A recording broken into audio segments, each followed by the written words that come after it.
স্বাগত জানাচ্ছি যমুনা টেলিভিশনের নিয়মিত আয়োজন প্রবাসে বাংলাদেশে বিশ্বের বিভিন্ন প্রান্তে থাকা প্রবাসীদের খবরাখবর নিয়ে আপনাদের সাথে আছি আমি তৌহিদ হোসেন।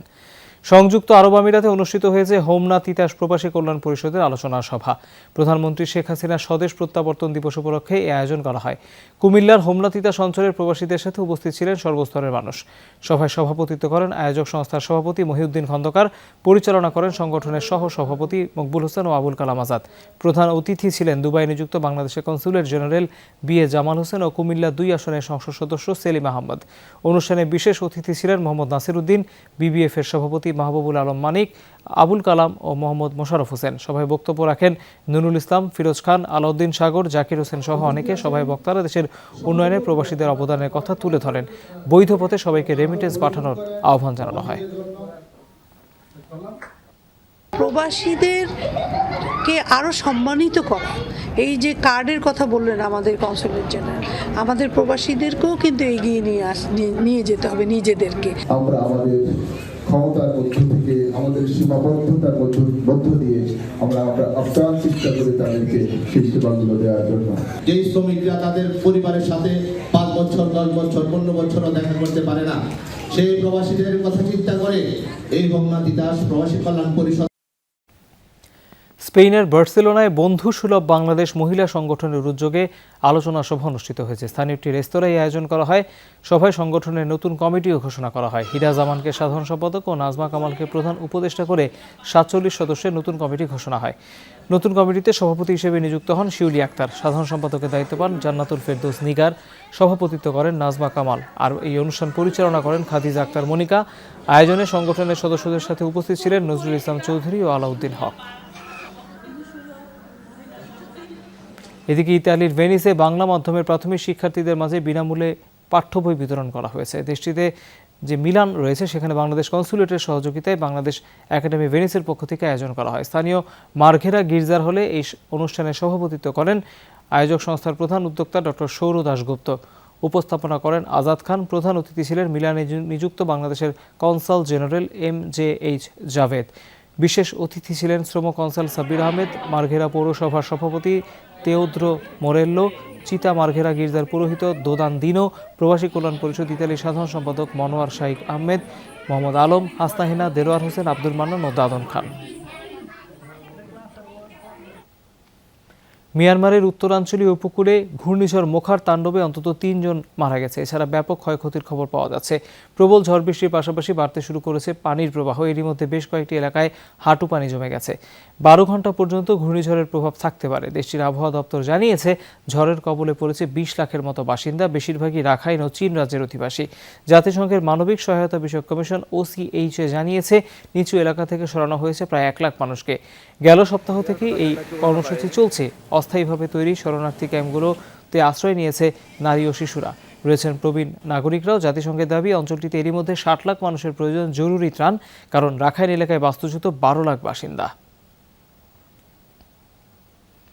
5 দিনের প্রাণঘাতী সহিংসতার পর গাজা উপত্যকায় কার্যকর হলো অস্ত্রবিরতি। মিশরের উদ্যোগে শনিবার স্থানীয় সময় রাত 10টায় এই সিদ্ধান্ত কার্যকর হয়। অবশ্য তাতে রকেট হামলা থামেনি, অব্যাহত বিমানের মাধ্যমে নজরদারিও। ইসরায়েলি আগ্রাসনে গত কয়েকদিনে প্রাণ হারিয়েছেন 33 ফিলিস্তিনি, যাদের 13 জনই বেসামরিক নাগরিক।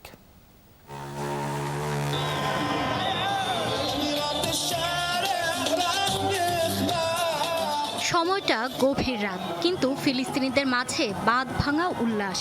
ওড়ানো হচ্ছে পতাকা, পোড়ানো হচ্ছে আতশবাজি।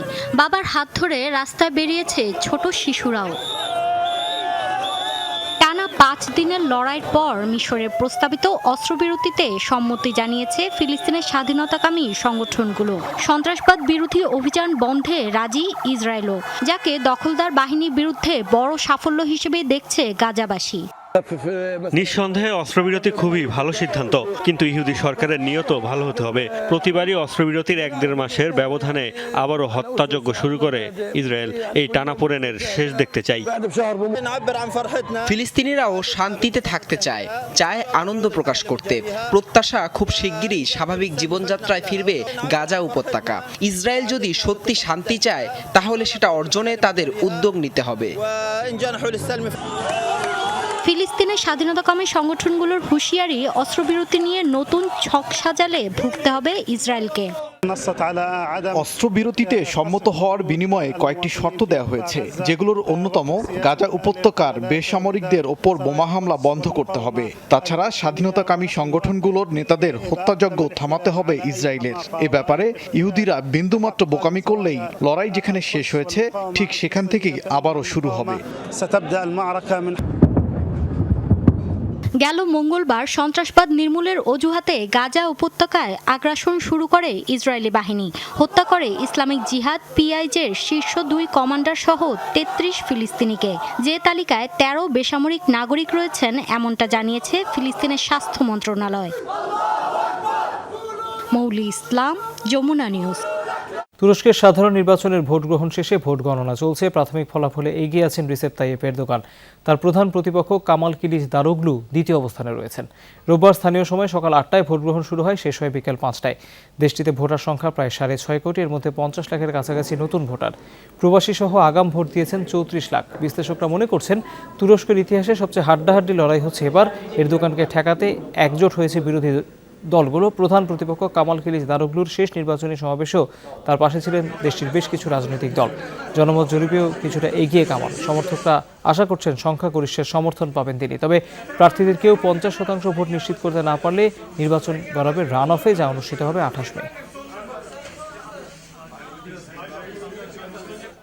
থাইল্যান্ডের জাতীয় নির্বাচনে চলছে ভোট গণনা। সর্বশেষ প্রাপ্ত ফলাফল অনুযায়ী এগিয়ে আছে মুভ ফরওয়ার্ড পার্টি। দ্বিতীয় অবস্থানে রয়েছে পুইয়ে থাই পার্টি। এখনও বেশ পিছিয়ে প্রয়ুত্থান ওচার ইউনাইটেড থাই নেশন।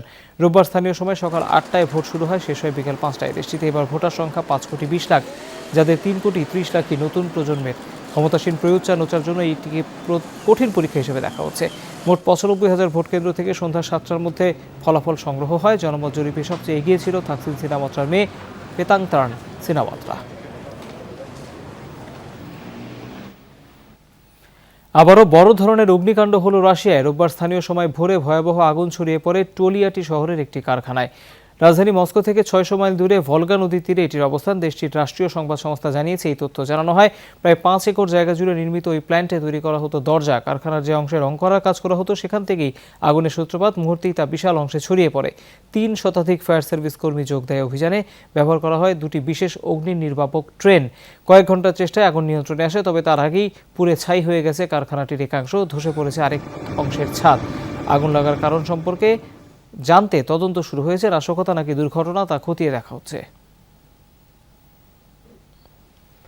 আবারও আলোচনায় এশিয়া কাপের ভেন্যু। এবার নতুন ভেন্যুর প্রস্তাব দিয়েছেন পিসিবি সভাপতি নাজাম শেঠি। বিকল্প হিসেবে তার পছন্দ ইউরোপ। তবে এখন পর্যন্ত এই বিষয়ে কোনো প্রতিক্রিয়া জানায়নি ভারতীয় বোর্ড। এদিকে সিসি অফিসিয়ালদের সাথে বৈঠক করেছেন শেঠি। বেশ কিছুদিন ধরে আলোচনা ও তর্ক বিতর্ক চলছে এশিয়া কাপের ভেন্যু নিয়ে। নিরাপত্তাজনিত কারণে কোনোভাবেই ভারতীয় দলকে পাকিস্তানে পাঠাতে চায় না বিসিসিআই। বিপরীতে বিশ্বকাপ খেলতে ভারতে যেতে চায় না পাকিস্তান দল। আবার পাকিস্তানের ম্যাচগুলো সংযুক্ত আরব আমিরাতে আয়োজনের প্রস্তাব দেয় পাকিস্তান, যেখানে ম্যাচগুলো হবে হাইব্রিড পদ্ধতিতে। যে পদ্ধতিতে ভারত ছাড়া টুর্নামেন্টের সব দলই পাকিস্তানের মাটিতে ম্যাচ খেলবে, আর ভারত তাদের ম্যাচগুলো খেলবে অন্য কোনো দেশে। কিন্তু বাংলাদেশ সহ অন্যান্য দেশ সম্মতি না দেওয়ায় সেটির সম্ভাবনাও শেষ হয়ে যায়। এই সব কিছুর মাঝে এশিয়া কাপ অনুষ্ঠিত হোক, এমনটাই চায় পাকিস্তান। তাই তো নতুন করে নিরপেক্ষ ভেন্যুতে এবারের আসর আয়োজনের প্রস্তাব দেন পিসিবি সভাপতি নাজাম শেঠি। সেই প্রস্তাব অনুযায়ী এশিয়া কাপ হতে পারে ইউরোপে। এশিয়া কাপের আয়োজক হিসেবে টুর্নামেন্টের ভেন্যু নির্ধারণ করার অধিকার পাকিস্তানের রয়েছে। সেক্ষেত্রে এবারের এশিয়া কাপের ভেন্যু হতে পারে ইংল্যান্ডে, আবার টুর্নামেন্টে যুক্তরাষ্ট্রেও হতে পারে। এমন প্রস্তাবে এখনো কোনো প্রতিক্রিয়া আসেনি বিসিসিআই এর পক্ষ থেকে। এছাড়া সেপ্টেম্বরে প্রচন্ড গরম পড়বে আরব আমিরাতে। সেক্ষেত্রে ওয়ানডে ফরম্যাটে এশিয়া কাপ খেলা নিয়ে আপত্তি আছে বেশ কিছু ক্রিকেট বোর্ডের। সম্প্রতি সংযুক্ত আরব আমিরাতে এসএসসি অফিসিয়ালদের সাথে বৈঠক করতে যান শেঠি। সেখানে আরও একটি হাইব্রিড মডেলের প্রস্তাব দেন তিনি। টুর্নামেন্ট বাঁচাতে অন্তত 4টি ম্যাচ পাকিস্তানে অনুষ্ঠিত হবে, আর বাকি 7 ম্যাচ হবে আরব আমিরাতে। কিন্তু এত সব জল্পনার মাঝে শেষ পর্যন্ত কোথায় হতে যাচ্ছে এবারের আসরের ভেন্যু, তা জানতে অপেক্ষার প্রহর গুনতে হবে আরও কিছুদিন। সঞ্জনা আইভি, যমুনা স্পোর্টস। সর্বোচ্চ ২৬ বার এভারেস্ট জয়ের রেকর্ড স্পর্শ করলেন নেপালের শেরপা পাসং দয়া। রোববার ২৬তম বার বিশ্বের সর্বোচ্চ শৃঙ্গের চূড়ায় ওঠেন তিনি। এর আগে ২৬ বার এভারেস্টের চূড়ায় ওঠার রেকর্ড ছিল নেপালি শেরপা কামি রিতার। পাসং শেরপা প্রথম এভারেস্টের চূড়ায় ওঠেন ১৯৯৮ সালে। তারপর প্রতি বছরই একবার চূড়ায় জয় করেছেন তিনি। মজার বিষয় হলো ২০২২ সালে তিনি দুবার জয় করেছেন। শেরপারা সাধারণত পর্বত আরোহণের দক্ষতার জন্য বিশ্বজুড়ে খ্যাত।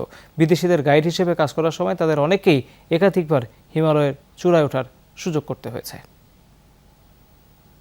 লাগাতার ইসরায়েলি আগ্রাসনে চরম বিপাকে ফিলিস্তিনের ক্যান্সারে আক্রান্ত রোগীরা। ফিলিস্তিনে উন্নত চিকিৎসা না থাকায় ক্যান্সার রোগীদের বিভিন্ন থেরাপির জন্য যেতে হয় ইসরায়েলের দখলকৃত পূর্ব জেরুজালেম অথবা পশ্চিম তীরে।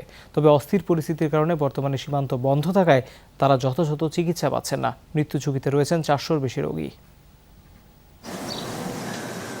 শরীরে বাসা বেঁধেছে ক্যান্সার। এখন যা দরকার তা হলো যথাযথ চিকিৎসা, অথচ সেটাই পাচ্ছেন না দিনাল ধানি নামের ৪০ বছর বয়সী ফিলিস্তিনি এই নারী।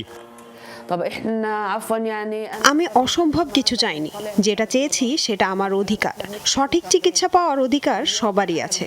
২ মাস আগে আবেদন করে ২ দিন আগেই আমি হাসপাতালের অ্যাপয়েন্টমেন্ট পেয়েছি, কিন্তু আমি যেতে পারছি না। কবে যেতে পারবো তাও জানি না। ফিলিস্তিনে নেই ক্যান্সারের চিকিৎসা, তাই বিভিন্ন থেরাপির জন্য এই রোগীদের যেতে হয় ইসরায়েলের দখলকৃত পূর্ব জেরুজালেম কিংবা পশ্চিম তীরের হাসপাতালগুলোতে। কয়েকদিন ধরেই ইসরায়েলের মুহুর্মুহু রকেট হামলায় বিধ্বস্ত গাজা উপত্যকা। পাল্টা জবাব দেয় ফিলিস্তিনি ইসলামিক জিহাদ পিআইজে। চলমান অস্থিরতায় সীমান্ত বন্ধ করে দিয়েছে ইসরায়েল, আর তাতে চিকিৎসা বন্ধ হয়ে গেছে দিনাসহ ৪৩২ জন ক্যান্সার আক্রান্ত ফিলিস্তিনির, যাদের মধ্যে ২৭ জনের অবস্থাই আশঙ্কাজনক। এদিকে ফিলিস্তিনের অভিযোগ, ইসরায়েলি বাহিনীর আগ্রাসনে প্রাণ যাওয়া বেশিরভাগই বেসামরিক নাগরিক। এরই মধ্যে ধ্বংস হয়ে গেছে বিপুল সংখ্যক ঘরবাড়ি। প্রাণ বহে গাজা ছেড়ে পালাচ্ছেন সাধারণ মানুষ। এক্ষেত্রেও বিপাকে পড়তে হচ্ছে ক্যান্সার আক্রান্তদের। অসুস্থতার কারণে যখন তখন বাড়ি ছেড়ে নিরাপদ আশ্রয়ে যাওয়া তাদের পক্ষে অসম্ভব।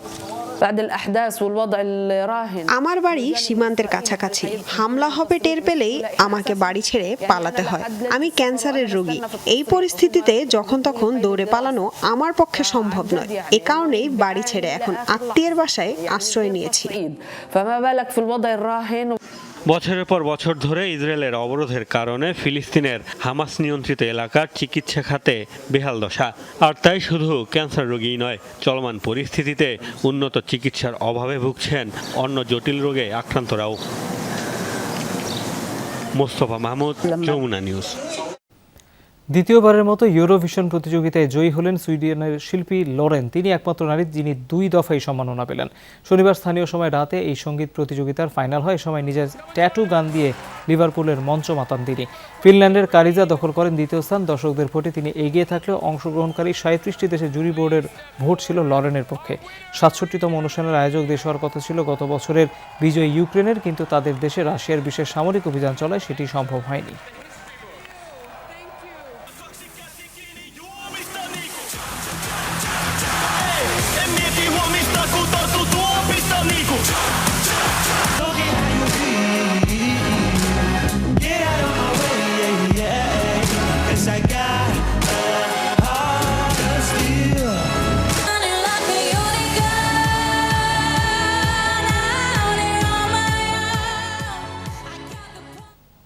অজ্ঞাত হামলায় বিধ্বস্ত রাশিয়ার 4টি এয়ারক্রাফট। ইউক্রেনীয় সীমান্তবর্তী ব্রায়ানস্ক অঞ্চলে এই ঘটনা ঘটে, এমন দাবি করা হয় রাশিয়ার একটি স্বাধীন সংবাদ মাধ্যমে। বলা হয় উত্তর পূর্ব ইউক্রেনের কাছাকাছি এলাকায় গুলি করে ভূপাতিত করা হয় যুদ্ধবিমান সুখয় 34 এবং সুখয় 35। তাছাড়া 2টি MI-8 হেলিকপ্টারও বিধ্বস্ত হয়েছে। গণমাধ্যমের দাবি চেরনিহিত অঞ্চলে হামলার উদ্দেশ্যে এগুলো পাঠানো হয়েছিল, তবে ইউক্রেন ভূখণ্ডে প্রবেশের আগেই হামলার মুখে পড়ে সেগুলো। নিহত হয় 4 ক্রু। রাষ্ট্রীয় সংবাদ মাধ্যমে যুদ্ধযান বিধ্বস্তের তথ্য দিলেও কারণ সম্পর্কে কিছু জানায়নি রাশিয়া। ইউক্রেনও কোনো হামলার দায় স্বীকার করেনি, তবে এটি মস্কোর কর্মফল বলে আখ্যা দিয়েছে জেলেনস্কি প্রশাসন।